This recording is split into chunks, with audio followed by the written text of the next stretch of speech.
Ki atem yadatem es asher yeshavim be'eretz Mitzrayim. You know how we had lived in the land of Mitzrayim, and we passed among the nations which you passed among them. And what did we see when we were in Egypt, when we traveled, and we passed by many of these communities, these nations? Vatiru es shukutseim es guleim, eitzo even kesvuzov ashimoim. And you saw there, so Rashi says, take a look in Rashi.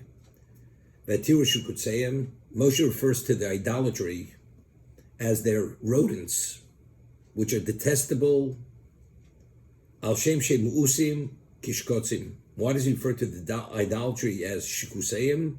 Because it's something which is as detestable and disgusting as rodents. Giluleim, also he's referring to the idolatry. Shemusrochim musim kegolo. They're give off a spent. They're rotting and decomposing and disgusting like dung. Eitz even, osin shel eitzim shel avonim, those made of wood and stone, risim begolu, that you saw in the open. Vishenago yori shem yignevu, because the Gentile is not worried, concerned they make it be stone because it's made of wood and stone. Avashel kesev izov, but if it's made of silver and gold, imoim bechedri askisam, that they keep in the privacy of their homes. Because they're worried they may be stolen. But what did you see? You saw the wood and stone, and the silver, you knew it was hidden in their homes. It's interesting. I mean, why does Moshe have to say, and the silver and the gold idols was in their homes? You know, the famous story with Avram Avinu. Avram Avinu's father, Terach, was an idol manufacturer, and he sold the idols. And Avram Avinu was the oldest son of Terach, and his father says, I'm going out, would you mind minding the store? And Avram already had reached a level in his life that he believed only in monotheism, not in paganism. So when his father was out, he took an axe, and he smashed all the idols in the shop, except for the largest idol, and he put the axe in the hand of the largest idol. His father comes back, the shop is in shambles. All the idols are destroyed except for the largest idol. So Terach says to Avram, what happened? He says, I'll tell you what happened. Somebody had come in to offer an offering to one of these idols, and there was a fight. And the idols started a fight among themselves. And of course, the largest idol won the battle, and that's why he's holding the axe. And he smashed all the other idols. So Terach says to Avram, what kind of foolishness are you talking to me? It's made of stone and plaster. How's it possible? So Avram says to his father, Father, listen to what you're saying. It's stone and plaster. It's worthless. It's nothing. So how do you believe in this? This is when Terach became infuriated at his son, and he'd given him over to Nimrod to be given a choice either to go into the fire or bow to the idol. But that's the background.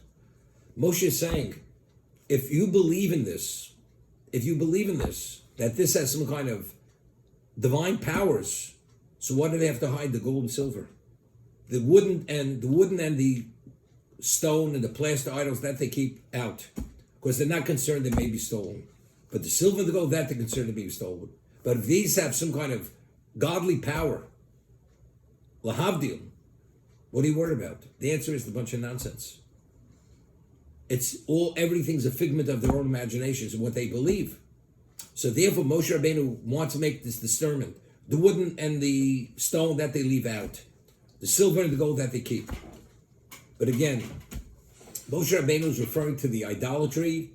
He's comparing it to shikutzeim guleim, something that's as detestable and disgusting as rodents, and as gives off a stench as dung.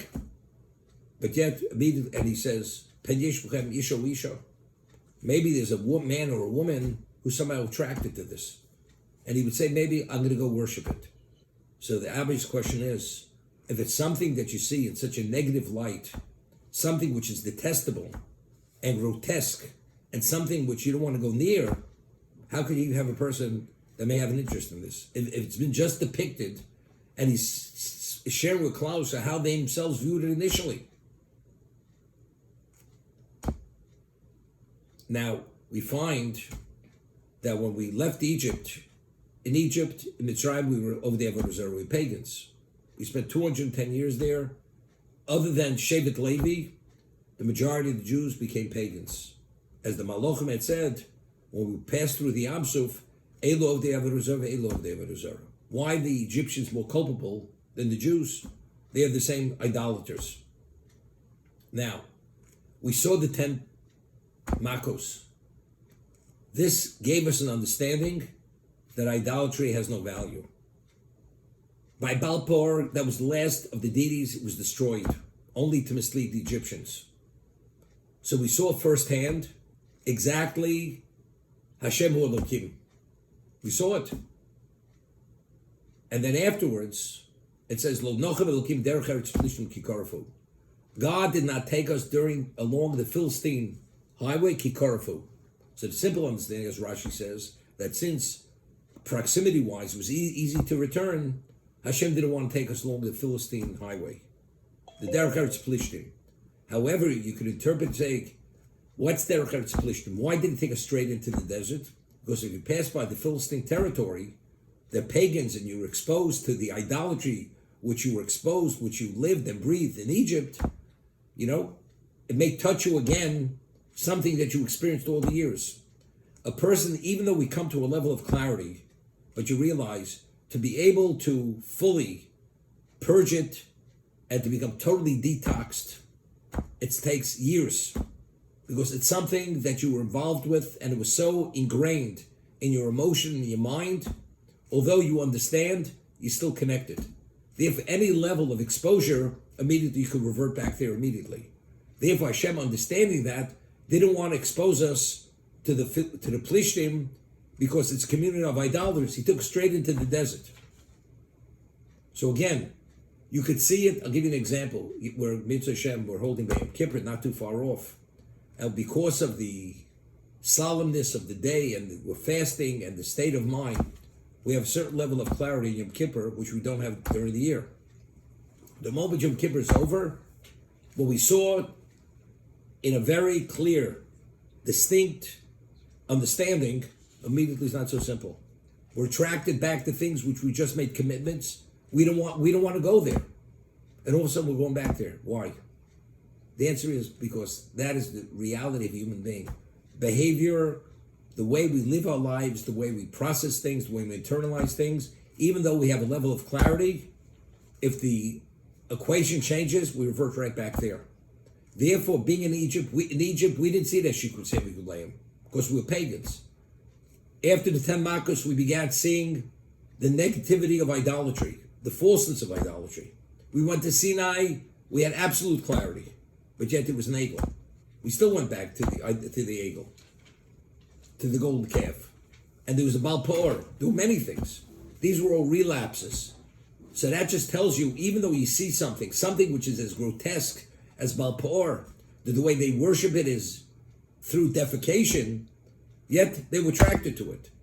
As they say, when push comes to shove, if the price is that attractive, that's where you're going. And that's the nature of a human being. Therefore, Moshe Rabbeinu says, although it is that, and you saw it as that, it's still possible some of you people are attracted to it. And Mashgiach Zechrein Levrocha used to say, if you would ride the subway system in New York City in the 50s, many of you don't remember, maybe even the early 60s, the screeching and the noise of the subway cars was deafening. If you would sit on those seats, the level of discomfort and the way they would jolt, you could fall off the seat. That's the way the subway cars used to, when they went, it wasn't a smooth ride. And he says, within 3 minutes, people would be fast asleep. So he used to ask, with all that noise and with all this jolting, how do you fall asleep? The answer is, as a human being, we can be lulled into anything. You just have to get into the rhythm. Once you're into the rhythm, you've been injected with that serum, which puts you to sleep. and you don't even see it. As I said, you don't see the forest from the trees any longer. Initially, you were able to see. A moment later, you no longer see it. And that is the ability of the Yetzer Hara. That something initially you have clarity, all of a sudden it becomes unclear, then becomes blurred. Then it becomes something totally different. He's able to distort something, to create something which was detestable to all of a sudden become attractive. I'll give you an example.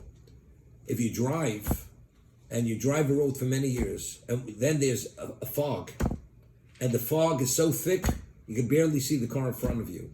And you've driven this highway endless times. Once that fog comes in, and it's especially during the nighttime period, you're groping in the dark. And that's the reality of a human being. When you start groping, you may believe something is and it's not. You really have to go slowly. Because if you don't go slowly, God forbid, you could go off the road or off the cliff, or God forbid, be in an accident. And that's exactly what it's all about. Knowing and being exposed to things that you don't have to expose yourself, you're not supposed to expose yourself. Lo sasur achrei levavchem is minus. A Jew is not supposed to study or read things, heretical works, because you never know when you're touched by certain things, you never know when that will resonate with you ever in your life.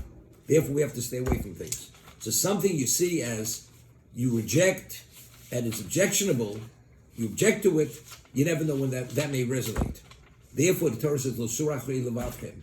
That's minus, that's heresy. A Jew is not permitted to engage in or be exposed to heresy unless somehow it's for a purpose.